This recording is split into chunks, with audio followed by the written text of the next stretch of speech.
মেয়েটি খুব অসন্তুষ্ট হয় এবং তৎক্ষণাৎ পুরুষ প্রধানকে রাজি করাতে সিদ্ধান্ত নেয়। কিন্তু এই দৃশ্যটি ঠিক তখনই গৃহকর্ত্রী দেখে ফেলে। তাই রাগান্বিত হয়ে সে মেয়েটির পিঠে একটি ছুরি ঢুকিয়ে দেয়। মেয়েটি যন্ত্রণায় আর্তনাদ করে গড়াতে গড়াতে দরজা দিয়ে পালিয়ে যায়। ঠিক তখনই জিয়াউল একটি ছুরি নিয়ে বেরিয়ে আসে। মেয়েটি যেন একজন ত্রাণকর্তাকে দেখেছে।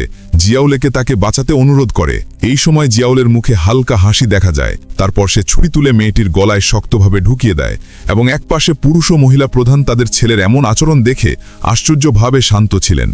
গৃহকর্ত্রী এমনকি কোনো উদ্বেগ বা ভয় ছাড়াই বলেন, এখন সময় হয়েছে ছেলের জন্য একজন নতুন আয়া খুঁজে বের করার। অবশেষে পুরুষ প্রধান বাড়িতে একটি গর্ত খনন করে এবং মৃত মেয়েটিকে কবর দেয়। আরও ভয়ঙ্কর ব্যাপার হলো, মেয়েটিকে কবর দেওয়া গর্তে আরও অনেক মৃত আয়া ছিল, এমনকি কিছু আয়া কঙ্কালে পরিণত হয়েছিল। সম্ভবত মৃত মেয়েটি কল্পনাও করতে পারেনি যে এই পরিবারটি সবচেয়ে বিকৃত।